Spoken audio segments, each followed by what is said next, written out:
capítulo 6, los primeros 15 versículos. San Juan, capítulo 6, los primeros 15 versículos, en la página 109 del Nuevo Testamento. San Juan, capítulo 6, del verso 1 al 15, dice así la palabra del Señor. Pasadas estas cosas, fuese Jesús de la otra parte de la mar de Galilea, que es de Tiberias, y seguíale grande multitud, porque veían sus señales que hacía en los enfermos. Y subió Jesús a un monte, y se sentó allí con sus discípulos.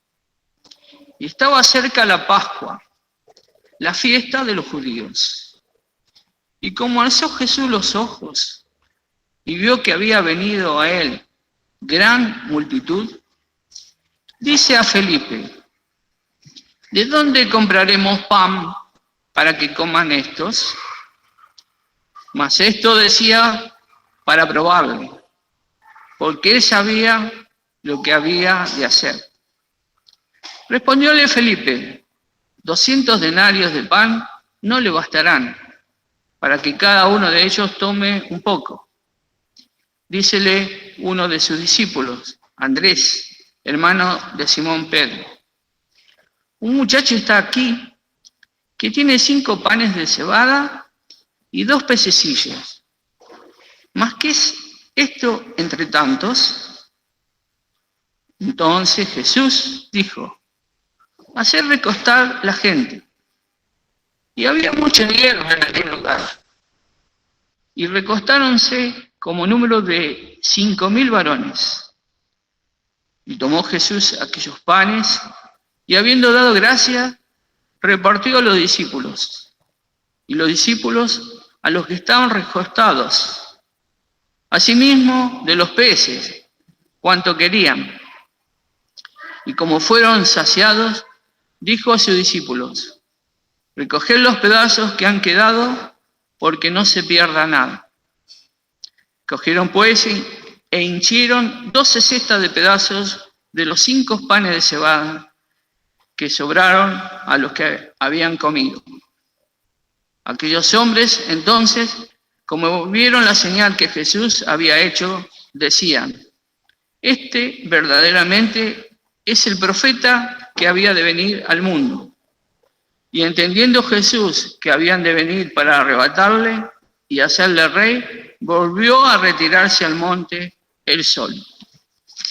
El Señor bendiga la palabra que en esta tarde-noche ha de estar a cargo de nuestro hermano Elian Hans.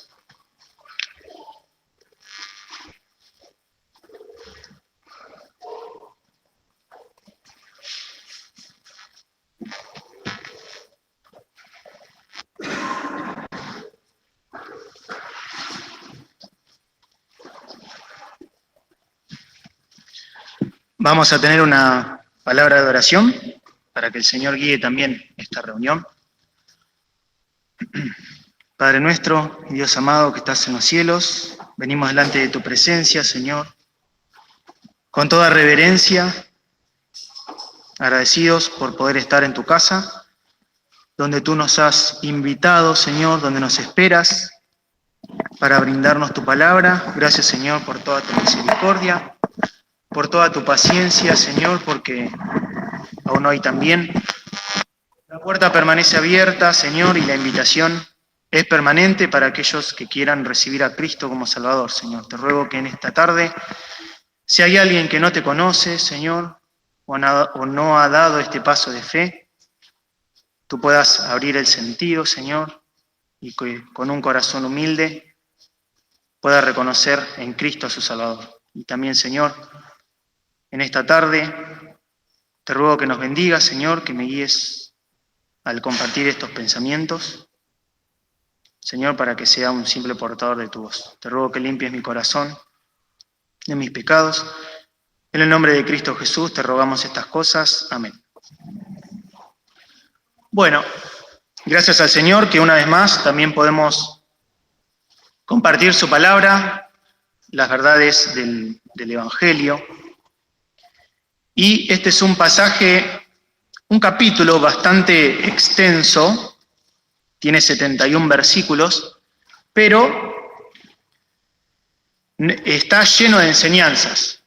La verdad que lo estuve meditando en esta semana y hay enseñanzas también para que la multitud representa, enseñanzas para Felipe, enseñanzas para el resto de los discípulos, enseñanzas también para el jovencito que llevó aquellos panes y peces, enseñanzas también para al final del capítulo, ¿no? Nuevamente, para los 12 discípulos y acontecimientos que van sucediendo a lo largo de todo este relato. No vamos a leer todo el capítulo porque sería muy extenso, pero sí vamos a considerar algunas cosas con la ayuda del Señor, que también pueda ordenar todos mis pensamientos. Leímos acá que había muchas personas, una grande multitud. Nos dice que había 5.000 hombres, sin contar las mujeres y los niños, en una gran pradera, ¿no? Dice porque en el versículo 10 había mucha hierba en aquel lugar, habían estado escuchando la palabra del Señor, y los discípulos se encontraban muy cargados. Ellos habían sido informados de la muerte de Juan el Bautista, lo dice otro de los evangelios. A Juan el Bautista lo habían decapitado, ¿no? Y el Señor lo lleva a este desierto, a lugar aparte, con el sentido de reposar un poco. Pero bueno, la obra también siempre demanda cosas, y el Señor era así, ¿no? Siempre posponía su descanso en compasión de la multitud que aún hoy en día la sigue teniendo. Nos dice en Marcos que tuvo compasión de ellos porque eran como ovejas que no tenían pastor. Por supuesto, la compasión del Señor no es como la mía, no es como la nuestra, sino que el Señor, su compasión lo hace ponerse en segundo lugar y atender a la gente en su necesidad, la necesidad más profunda, la necesidad que nosotros, los seres humanos, no podemos ver en el prójimo, aquellas necesidades que son difíciles de expresar, aquellas necesidades que pienso que nadie me puede entender, las angustias tan profundas del alma, el Señor las veía. Imagínense que el versículo 2 nos dice que le seguía grande multitud porque veían sus señales que hacían los enfermos. Estos milagros que obraba Jesucristo aquí en la tierra, imagínense lo que representaba para las personas. Ser sanados de enfermedades que los médicos no podían curar, hacía a los sordos oír, a los ciegos ver, a los mudos hablar, y son enfermedades que provocaban tal angustia que a veces los terminaban aislando del relacionamiento social que podían llegar a tener. Pero el Señor tuvo un trato particular también. Como a lo largo de todo su ministerio, no solamente quería tratar con las cuestiones del exterior, enfermedades o necesidades de comida o más básicas que se puedan llegar a tener. El Señor iba a lo profundo del corazón. Y así como en esta ocasión el Señor quería hablar también a lo profundo del corazón, hoy en esta noche el Señor tiene el propósito y nos ha traído acá. Sin temor a equivocarnos, podemos afirmar con certeza para hablar a nuestro corazón, donde nadie puede ver, donde a veces incluso las personas que son más duras o más introvertidas o menos expresivas pueden ocultar. Al Señor no se le puede ocultar nada. Conoce lo profundo de cada uno de nosotros, cómo hemos venido acá, las necesidades que traemos, por qué venimos acá. E incluso, si yo no me he dado cuenta por qué he venido acá, he venido por la invitación del Señor, que hacemos bien en recordar, como cantamos en uno de los de los coritos del himnario: venid a mí todos los que estáis trabajados y cargados, que yo os haré descansar. ¿Hay alguno trabajado acá? ¿Hay alguno cargado en el corazón con una mochila que es imposible de sobrellevar? Ha venido al lugar correcto, porque aquí el Señor nos espera. Como decía Mingo también cuando presidía, aquellos que hemos tenido la experiencia de creer en Cristo como nuestro Salvador, como aquellos que quizás aún no la han tenido. A todos aquí el Señor nos engloba en esa invitación. Un sentido para algunos, otro sentido para otros, pero el objetivo de darnos descanso.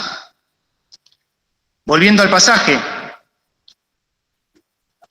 grande multitud le seguía, porque veía señales que hacían los enfermos. Y luego de haberles compartido la palabra, siendo el día ya entrado, el Señor obra un milagro precioso. No vamos a meditar en la experiencia de la multiplicación, ¿no? Lo que representó para los discípulos cuando el Señor les dice: dadles vosotros de comer. Pero lo que significó esto, dice su palabra, versículo 11, como leímos: tomó Jesús aquellos panes, eran 5, y habiendo dado gracias, repartió a los discípulos, y los discípulos a los que estaban recostados, asimismo de los peces cuanto querían. Hoy en día, aquellos que quizás tenemos la bendición de poder compartir la palabra, no podemos compartir este pan si el Señor no nos lo da. Pero el Señor hoy aquí nos quiere dar un pan especial. Y aquí obró un milagro, una multiplicación, porque dice su palabra que con esos 5 panes y 2 pececillos fueron saciados. Eran 5.000 hombres con sus familias. No nos dice la palabra el número, pero sí sabemos que eran un montón. Como fueron saciados, dijo a sus discípulos: recoged los pedazos que han quedado, porque no se pierda nada. Versículo 14. Aquel milagro había sido imposible de no verlo. Todo el mundo lo había observado. Aquellos hombres entonces, como vieron la señal que Jesús había hecho, decían: este verdaderamente es el profeta que había de venir al mundo. Habían comprendido, habían visto la señal. Se habían dado cuenta cómo de algo tan chiquito el Señor había hecho algo tan grande. Cómo había dado la satisfacción a esta necesidad básica, como es el hambre de toda esta multitud. Y habían apenas entendido, dice acá: este verdaderamente es el profeta que había de venir al mundo. Conocían la palabra, ¿no? Conocían la ley de Moisés, que había profetizado también, que profeta había de levantar el Dios vivo, ¿no? Jehová. Este verdaderamente es el profeta que había de venir al mundo. Pero habían tenido una reacción o una intención que no era lo que el Señor buscaba, el Señor Jesús. Porque dice: y entendiendo Jesús que habían de venir para arrebatarle y hacerle rey, volvió a retirarse él solo. El Señor no buscaba reconocimiento de multitudes, no lo buscaba. El Señor no buscaba un puesto político o un liderazgo político como el pueblo judío, subyugado por el imperio romano en ese momento, buscaba o comprendía que sería el Mesías. El Señor no quería eso. Él decía: mi reino no es de este mundo. El Señor buscaba que Él sea un ocupante del trono en el corazón de cada una de las personas. El Señor no quería esto. Entendiendo Jesús que habían de venir para arrebatarle y hacerle rey, volvió a retirarse al monte él solo. Aquí vemos la reacción de la multitud, pero si damos vuelta a la página, esta misma multitud, y vamos a continuar leyendo algunos versículos de este capítulo, desde el versículo 24 al día siguiente, como dice el versículo 22, el día siguiente. El versículo 24 nos dice: como vio pues la gente que Jesús no estaba allí, el Señor había cruzado el lago, el mar de Galilea, hacia la otra parte, hacia la parte occidental del lago, estaba en la parte oriental del lago, ¿no? El Señor se había movido. Y al día siguiente dice, como vio pues la gente que Jesús no estaba allí, ni sus discípulos, entraron ellos en las navecillas o los barcos y vinieron a Capernaum buscando a Jesús. Y hallándole de la otra parte de la mar, dijéronle, Rabí, ¿cuándo llegaste acá? Respondióle Jesús y dijo, de cierto os digo, que me buscáis, no porque habéis visto las señales, sino porque comisteis el pan y os hartasteis. ¿Qué respuesta, no? ¿Qué respuesta le dio el Señor a la multitud que lo había querido hacer rey? Una vez piensa que podría yo llegar a tener otra reacción, si acaso tengo deseos de que se me reconozca en algo. ¿Vieron qué lindo que es cuando dicen qué bien que hiciste esto, qué bien que haces esto? En cualquier orden, en el orden laboral también, que a uno se lo reconozca. Pero el Señor no buscaba nada de eso. Incluso no responde siquiera a la pregunta, porque ellos tenían la duda, ¿cómo había ido el Señor? Sabían que no había ido con los discípulos, en el barco con los discípulos. Ellos habían tenido una experiencia de navegar contra una tormenta. No lo meditamos, ni tampoco lo vamos a meditar, pero mientras el Señor, seguramente en el monte, oraba por ellos. Y el Señor también camina sobre las aguas y se sube al barco y calma la tempestad. Pero como decía, no responde a la multitud. Y el Señor les dice, respondióle Jesús y dijo, de cierto os digo, no había dudas, que me buscáis, no porque habéis visto las señales, sino porque comisteis el pan y os hartasteis. Trabajad no por la comida que perece, mas por la comida que a vida eterna permanece, la cual el Hijo del Hombre os dará, porque a éste señaló el Padre, que es Dios. Y dijéronle, ¿qué haremos para que obremos las obras de Dios? Respondió Jesús y díjoles, esta es la obra de Dios, que creáis en el que Él ha enviado. Dijéronle entonces, ¿qué señal pues haces tú para que veamos y te creamos? ¿Qué obras? Nuestros padres comieron el maná en el desierto, como está escrito, pan del cielo les dio a comer. Y Jesús les dijo, de cierto os digo, no os dio Moisés pan del cielo, mas mi Padre os da el verdadero pan del cielo. Porque el pan de Dios es aquel que descendió del cielo y da vida al mundo. Y dijéronle, Señor, danos siempre este pan. Parece muy extraño, ¿no? Cómo ellos responden, ¿qué haremos para que obremos las obras de Dios? Pero había una intención clara de parte del Señor también, reprender esta actitud. Y hoy haríamos bien en pensar, ¿por qué a veces yo sigo al Señor? ¿Cuál es el motivo por el cual yo me acerco a la casa del Señor? ¿Por qué asisto? ¿Por qué sigo al Señor? ¿Por qué quiero tener una relación con Él? ¿Por qué? ¿Porque quiero satisfacer mis necesidades materiales? Este no es un evangelio de prosperidad. Este no es un evangelio donde el Señor nos ha de llenar nuestras arcas en sentido económico o dar satisfacción incluso a nuestras necesidades. El Señor apunta mucho más profundo que eso, mucho más profundo. Y piensen que estamos hablando de una necesidad tan básica como es el alimento. El Señor no apuntaba a eso. Por eso les decía, de cierto os digo, que me buscáis porque habéis visto las señales, no porque habéis visto las señales, sino porque comisteis el pan y os hartasteis. Qué triste es también aquella actitud que yo tengo cuando el Señor me da lo que yo quiero. Lo quiero hacer un rey, pero cuando el Señor a veces no me da lo que yo quiero, ya me alejo, ya empiezo con cuestionamientos, ya empiezo con dudas. Y tantas veces pasa así, ¿no? Y miren cuántas veces me encuentro en experiencias personales de no entender por qué el Señor no da respuesta a aquello que yo le pido, no me escucha. ¿O por qué no entiende lo que yo vivo, lo triste que me pongo al vivir tal o cual situación, o lo que necesito, esto? Y el Señor pareciera que no da respuesta a eso. Pero Él me dice, y luego lo ha de explicar, y lo vamos a continuar mencionando, trabajad no por la comida que perece, mas por la comida que a vida eterna permanece, la cual el Hijo del Hombre os dará, porque este señaló el Padre, que es Dios.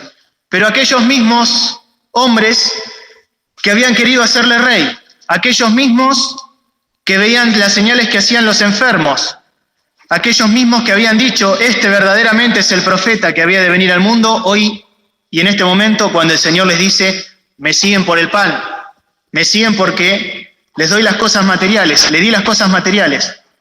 Le responden, ¿qué señal pues haces tú para que veamos y te creamos? ¿Qué obras? Parece muy raro. ¿No habían hace unos momentos, el día anterior, no habían testificado que este verdaderamente era el profeta que había de venir al mundo? Qué cambiantes somos. Qué cambiantes somos.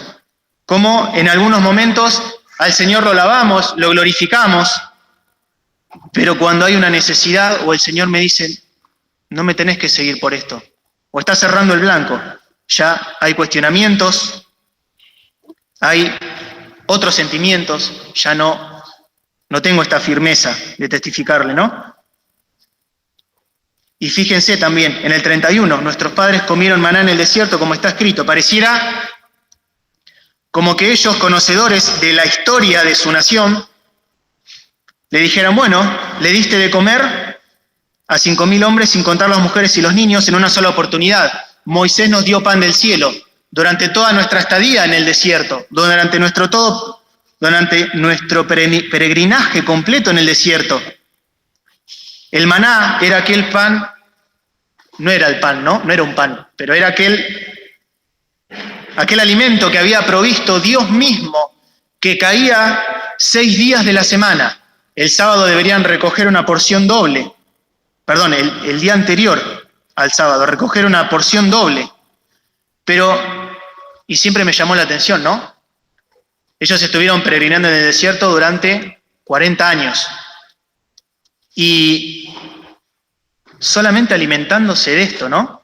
Lo nutritivo que era este pan, era todas las características que ellos necesitaban para el sobrevivir en el desierto. Sabemos que el desierto siempre es un lugar hostil, un lugar donde hay mucho calor, donde hay falta de agua, donde hay mucha necesidad. Pero así todos ellos, conociendo ese milagro, pareciese como que menospreciaban lo del Señor. Ya no era tan el rey que ellos querían, ¿no? Y Jesús les dijo, de cierto os digo, no os dio Moisés pan del cielo, mas mi Padre os da verdadero pan del cielo, porque el pan de Dios es aquel que descendió del cielo y da vida al mundo. Y dijéronle, Señor, danos siempre este pan. Varias veces el Señor Jesucristo, para que pueda ser entendible, Él se asemejaba a cuestiones que estaban muy familiarizados. Yo soy el pan de vida, yo soy la puerta, yo soy el camino, la verdad y la vida. Yo soy del Señor, ¿no? El que decía el Señor, yo soy la puerta, que el por mí entrare será salvo. Pero me hacía acordar cuando la mujer samaritana, él le decía a cualquiera, estaban en un pozo, plena tarde, y había ido a buscar el agua al pozo, ¿no? Antes, obviamente, no había canillas, se cavaban pozos y allí se buscaba el agua. Y el Señor le decía, cualquiera que bebiere de esta agua, volverá a tener sed. Obviamente, nosotros tomamos agua y al ratito tenemos necesidad de volver a tomar agua, lo mismo que con la comida. Pero el Señor le hablaba de algo diferente. Mas el que tomare del agua que yo le daré, nunca más tendrá sed. Así también, apenas estos judíos un poquito entendían, pareciera como que hubieran aflojado en esa respuesta, ¿no? Señor, danos siempre este pan. Y acá el Señor les dice, yo soy el pan de vida. El que a mí viene nunca tendrá hambre, y el que en mí cree no tendrá sed jamás. Y así es que el Señor hoy se nos presenta como el pan de vida, aquel alimento que si yo lo ingiero, lo asimilo para mi vida, dejo que entre en mí, va a satisfacer una necesidad para siempre, porque dice, nunca tendrá hambre. Luego lo sigue desarrollando, pero vamos centrando en el tema, nos vamos dando cuenta que el Señor hoy me quiere proveer algo que no tengo, algo que no me pertenece, algo que si hago, algo que si ingiero, va a satisfacer una necesidad, que es el único que puede satisfacer. Pero el Señor empieza a hablar a estos judíos, ¿no? Pero ellos no entendían, como se escuchaba hoy a la mañana, por la ignorancia, pero en la incredulidad del corazón. Ellos rechazaban al Señor Jesús. Versículo 48 les decía, de vuelta, yo soy el pan de vida. 49, vuestros padres comieron el maná en el desierto y son muertos. Este es el pan que desciende del cielo, para que el que de él comiere no muera. Yo soy el pan vivo que he descendido del cielo. Si alguno comiere de este pan, vivirá para siempre. Y el pan que yo daré es mi carne, la cual yo daré por la vida del mundo. Entonces los judíos contendían entre sí diciendo, ¿cómo puede éste darnos su carne a comer? No entendían, pero voluntariamente no entendían. Por supuesto que el Señor no les iba a dar de su propio cuerpo para que ellos comieran. Increíblemente hoy hay algunos que piensan que cuando comen el pan y beben del vino, lo hacen del cuerpo y de la sangre literalmente del Señor, ¿no? Pero el Señor iba mucho más allá. Les decía, de cierto os digo, si no comiereis la carne del Hijo del Hombre y bebiereis su sangre, no tendréis vida en vosotros. Ellos sabían muy bien y estaban muy familiarizados con los sacrificios, pues el Señor les hablaba por un lado de la carne, pero por otro lado les hablaba de la sangre. Y sabemos que cuando la sangre se separa de la carne, obviamente hay un sacrificio, hay una muerte de por medio. Pero Él les estaba hablando de sí mismo, lo que Él había de padecer.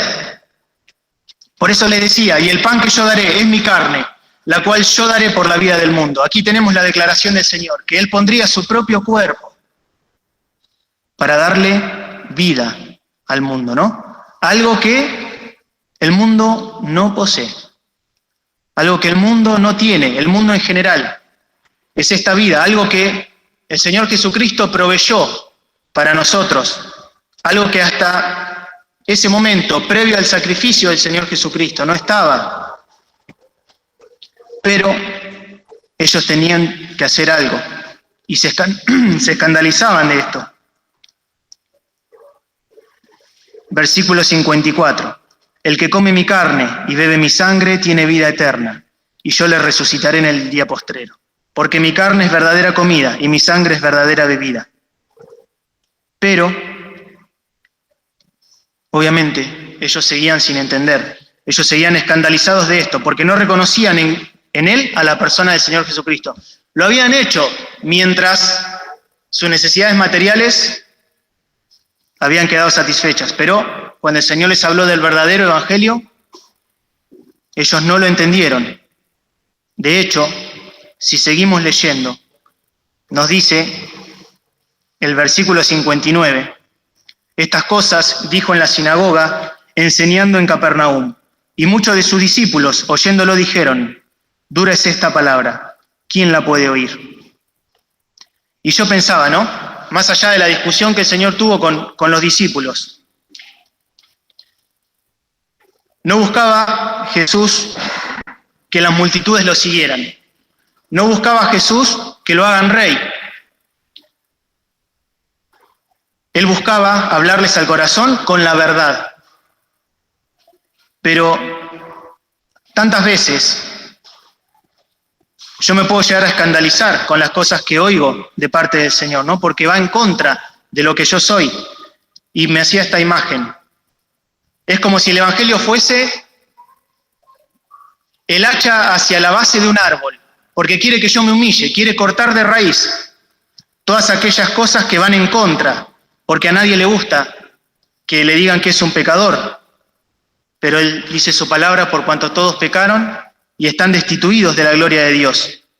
Ellos tenían que entender que si no aceptaban al Señor Jesucristo, así como cuando uno ingiere el alimento, se apropia de todas las propiedades y la energía y el crecimiento cuando soy chico, que cada alimento me provoca, ellos no iban a tener vida en sí mismos. Porque decía el versículo 53, y vuelvo a leer, si no comiereis la carne del Hijo del Hombre y beberéis su sangre, no tendréis vida en vosotros. Si no tengo vida en mí mismo, me encuentro muerto. Pero la reacción de los discípulos, ¿no? Dice, muchos de sus discípulos, no los 12, muchos de sus discípulos que lo seguían, ya ahora dijeron, dura es esta palabra, ¿quién la puede oír? Y el Señor decía, ¿esto os escandaliza? Pues que si vierais al Hijo del Hombre que sube donde estaba primero. ¿Cuántas personas han pasado por estos asientos? ¿Cuántas personas han escuchado la palabra del Señor y no han reconocido, no se han dado cuenta, no han querido reconocer la propia condición? Como dice su palabra, cuanto todos pecaron y están destituidos de la gloria de Dios. La condición de tener la ira de Dios reposando sobre sí mismo. Porque dice su palabra, el que en él cree no es condenado, mas el que no cree ya es condenado, porque no creyó en el nombre del unigénito Hijo de Dios. Solo hay un Dios y un mediador entre Dios y los hombres, Jesucristo hombre. Pero acá el Señor también dice, ¿esto os escandaliza? Pues que si vierais al Hijo del Hombre que sube donde estaba primero. Es como si el Señor dijera, ¿esto te escandaliza? ¿Esto ofende? A veces la palabra del Señor nos puede llegar a resultar en rechazo a nuestra propia carne, pero tenemos que resolverlo. Si esto nos escandaliza, ¿cuánto más cuando estemos en la presencia del Señor y daremos cuenta a Dios de las cosas que hicimos? Como dice su palabra, por medio del cuerpo, las cosas que hicimos con nuestro propio cuerpo. El día de mañana hemos de estar todos, inexorablemente, dando cuenta delante del Señor. Sí o sí, siempre tenemos que resolver nuestra situación en vida, tenemos que resolver nuestro estado en vida. Y aquí el Señor nos vuelve a invitar. Hoy hace la invitación y la puerta se encuentra abierta. Y vuelvo a repetir lo que dije al inicio. La invitación del Señor es, venid a mí. Todos los que estáis trabajados y cargados, que yo os haré descansar. Y el Señor aclaraba también aquí en el versículo 63, el Espíritu es el que da vida, la carne nada aprovecha. Las palabras que yo he hablado son espíritu y son vida, mas hay algunos de vosotros que no creen. Pero más allá de esto, y qué triste, ¿no? Quiera el Señor que hoy no sea así. Versículo 66. Desde esto, muchos de sus discípulos volvieron atrás y ya no andaban con él. Ya no andaban con él. Qué triste, ¿no? Yo no sé cuántos habrán vuelto, pero claramente se escandalizaron, claramente se ofendieron. Pero siempre a mí me ha quedado en el corazón, y una vez que me tocó compartir la palabra en una fiestita de Navidad, me quedé con el pensamiento con una frase de uno de los coritos que se cantan, uno de los coros. Dice, mas el de humilde corazón le habrá de recibir. Se requiere humildad para poder tener esto que no tengo. Se requiere humildad para reconocer que quizás estoy siguiendo a Dios con desinterés. Se requiere humildad para poder también darme cuenta que si no como este pan de vida, que si no acepto el sacrificio, que si no acepto la muerte del Señor Jesucristo, si no lo reconozco que Él murió por mí, pagando la culpa, he de tener el tormento eterno. Pero qué triste, ¿no? Cuánta gente pasa de este mundo voluntariamente yéndose al lugar que Dios no preparó para las personas, como es el infierno, sino para el diablo y sus ángeles. Pero hoy en día está abierta la puerta y el Señor le dice a los 12, versículo 67, ¿queréis vosotros iros también? Muy lejos de retractarse en aquella palabra dura que les había dado, muy lejos de eso. Les hace esta pregunta a los discípulos, ¿queréis vosotros iros también? Por supuesto, el Señor no acomodaría su palabra para que sea agradable al oído. El Señor es verdadero. Y es verdadero porque es amor, porque no nos miente. Pero aquí está la respuesta sublime que el Señor le reveló también a Pedro. Suprema, dice el Señor, versículo 68. Respondióle Simón Pedro, Señor, ¿a quién iremos? Tú tienes palabra de vida eterna, y nosotros creemos y conocemos que tú eres el Cristo, el Hijo del Dios viviente. ¿Cómo reconoció él, no? Señor, ¿a quién iremos? ¿A quién iremos? Y es algo que he tenido muy presente en esta semana, por distintas situaciones, ¿no? De pensar, Señor, ¿a quién iremos? Tú tienes palabras de vida eterna. Aquellas palabras que provocan en mí un cambio. Qué belleza cuando vemos la obra de Dios en los corazones de aquellos que se dejan obrar. Y me acordaba hoy cuando se hablaba de Moni, ¿no? No sabemos lo que el Señor tiene planeado para ella, pero no tengo dudas que estas palabras de vida eterna en su corazón han hecho el efecto y hoy se siente en paz. Hoy se siente en paz. ¿Y cuántos ejemplos hay de personas en su lecho de muerte, en paz, porque han resuelto en vida su situación con Dios? Porque saben a ciencia cierta que el Señor les ha dado vida eterna, porque han creído en el sacrificio de Cristo, porque han creído en Él como su Salvador. Y no tienen miedo, porque es más, hasta algunos quizás en situaciones puedan llegar a desear que el Señor se los lleve para poder estar con Él y que se terminen los tormentos eternos, los tormentos de esta vida, ¿no? El otro día meditábamos en la reunión de jóvenes, ¿quién nos apartará del amor de Cristo? Y también unos versículos previos, y lo voy a leer, no lo busquen. Nos dice, son los mismos versículos, ¿quién nos apartará del amor de Cristo? Tribulación, angustia, persecución, hambre, desnudez o peligro o cuchillo. Estas cosas podemos llegar a pasar. Aquellos que creemos en Cristo, no somos librados de males,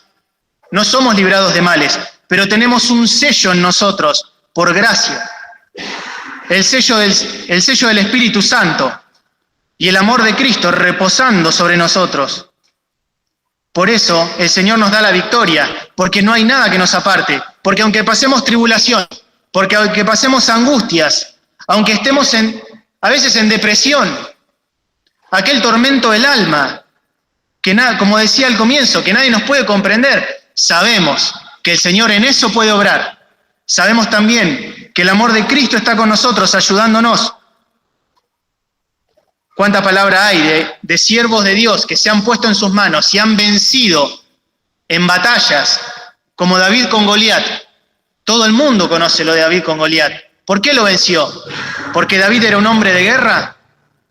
Si se puso las armaduras y no podía andar, porque nunca había practicado. ¿Por qué lo venció? Porque Dios estaba con él. Y aún hoy también, si paso tribulación, angustia, persecución, hambre, desnudez, o peligro, o cuchillo, que quizás hoy no hay, pero sí hay peligros en la calle, ¿no?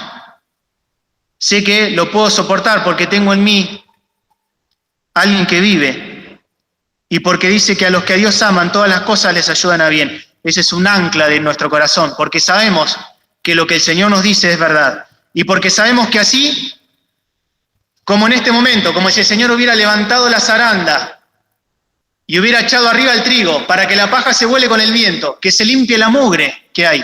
Así el Señor también, hoy, como sucedió en ese momento, también quiere limpiarme. Quiere limpiar mi corazón. Por eso es verdadero, y a veces me suena dura la palabra. Pero decía Pedro, completamente verdadero, tú tienes palabras de vida eterna. ¿Por qué? Porque la palabra me llena el alma. Porque la palabra de Dios me llena el corazón, porque me da fuerzas para seguir. Hoy les pedía que si tenían el coro que lo hemos cantado acá, ¿a quién iré sino a Jesús? Y seguía, Él me salvó y mi alma transformó. ¿A quién iré sino a Jesús? Y sé que es todo para mí. Tantos himnos hay, ¿no? En mis angustias me ayuda Jesús. ¿Cómo podré estar triste? Tanta palabra hay, y el Señor hoy quiere limpiarme. El Señor hoy quiere darme vida eterna. El Señor quiere que yo diga lo de Pedro también y reconozca que Él tiene palabras de vida eterna. Palabras de vida eterna, ¿por qué? Porque dice su palabra que la hierba se seca y la flor se cae, pero la palabra de Dios permanece para siempre. La humanidad tiene muchos años, pero la palabra de Dios permanece invariable. Dice su palabra, hablando del Señor Jesucristo, que Él es el mismo hoy, ayer y por los siglos. Siempre es el mismo. Y como es el mismo, siempre es verdadero. Y como es verdadero, me dice lo que yo necesito, que en mí mismo no tengo vida. No existe tal cosa, que aquellos buenos se irán al cielo y aquellos malos se irán al infierno. Hoy hablamos y escuchamos a la mañana de los dos ladrones. Uno le injuriaba. Dice, si eres el Hijo de Dios, el Cristo, bájate de la cruz, sálvate a ti mismo y a nosotros. Pero el otro, malhechor, reconociendo que justamente estaba padeciendo, ¿qué le dijo? Acuérdate de mí cuando vinieres a tu reino. ¿Qué posibilidad tuvo ese ladrón de obrar para el Señor las buenas cosas? ¿Tuvo algo? ¿Pero qué le dijo el Señor? Estableciendo también el sello de que no es por mérito, sino por gracia de Dios, que es un regalo.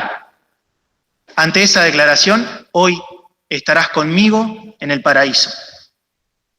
Que no me engañe a mí mismo, haciéndome un evangelio, haciéndome una palabra, haciéndome un entendimiento de Dios, acomodado a lo que yo quiero creer, como hacían estas personas, sino que realmente pueda creer a la palabra verdadera y que pueda decir también, Señor, ¿a quién iremos? Tú tienes palabras de vida eterna. Que pueda creer en Cristo, como dice acá, que tú eres el Cristo, el Hijo del Dios viviente, aquel que vive para siempre jamás, aquel que murió voluntariamente, aquel que entregó su propia vida, que ni siquiera no tenían potestad sobre su propia vida, porque Él dice su palabra que habiendo dicho estas cosas, dio el Espíritu, voluntariamente lo hizo. ¿Lo hizo por qué? ¿Cuál fue el móvil de eso? El amor por mí y el amor por vos. Un amor que permanece para siempre, dice su palabra, con amor eterno. Eterno no tiene principio ni fin. Con amor eterno te he amado. Con amor eterno te he amado. Y ese amor permanece invariable en intensidad también, por mí. Por eso hoy me abre la puerta. Y dice, ¿quieres ser un hijo de Dios? ¿No has tenido la experiencia de reconocer a Cristo, aquel que puede darte lo verdadero? Aquel que puede darte verdadera comida y la verdadera bebida, aquel que pueda darte la satisfacción de tus necesidades, la del alma, aquel que pueda alegrarte el corazón, aquel que puede transformarte. Solo tengo que hacer una cosa, pedirle perdón por mis pecados y pedirle que venga a vivir a mi corazón. Nada más que eso. A veces se dice el Evangelio, qué difícil que es, no lo entiendo. Solo una cosa tengo que entender, solo una cosa, que por mis propios méritos no puedo acceder al cielo, que soy un pecador, pero que Cristo pagó la culpa. Reconociendo solamente eso, delante de Dios, el Señor pone el sello del Espíritu Santo y habrá gozo. Imagínense, uno piensa que las cosas que hago acá en la tierra no tienen una consecuencia en los cielos. Dice que hay gozo en los ángeles de Dios, en los cielos, por un pecador que se arrepiente. La revolución, como, permítanme expresarlo con esta palabra, que por ahí no es la correcta, pero que hay en los cielos, la alegría completa que hay cuando hay un pecador que se arrepiente, cuando hay alguien que entrega su vida, la alegría que hay, pero la alegría que hay en mi corazón, ¿no? Que el Señor también, si apenas he entendido, si apenas un poquito me he sentido que el Señor está hablando a mi corazón, a lo más profundo, que me deje vencer por esa palabra. Porque hoy en día está abierta la puerta y de vuelta está permanente la invitación. Venid a mí los que estáis trabajados y cargados, que yo os haré descansar. Me encuentro triste, me encuentro angustiado, me encuentro agobiado. El Señor me dice, vení, que yo te haré descansar. Quiero el descanso, que vaya al Señor en oración. Con mis palabras, acá no hay que confesarse delante de nadie. Hay que simplemente a veces también en silencio, pero hay que hacerlo. En silencio sin una voz audible quizás, pero a Dios. Y el Señor enviará al Espíritu Santo en mi corazón y pasaré de muerte a vida. Como decía en Juan 3, versículo 16. Porque de tal manera amó Dios al mundo, que ha dado a su Hijo unigénito, para que todo aquel que en Él cree no se pierda, mas tenga vida eterna. La vida eterna, el cuerpo fallece, pero la vida continúa, se decía hoy a la mañana. La muerte es simplemente la separación del cuerpo con el alma y el espíritu. Y el Señor nos quiere dar vida eterna, no el tormento eterno, aquel que Él preparó para el diablo y sus ángeles. El Señor quiere recibirme cuando Él lo decida allí en el cielo, ¿no? Que el Señor nos bendiga.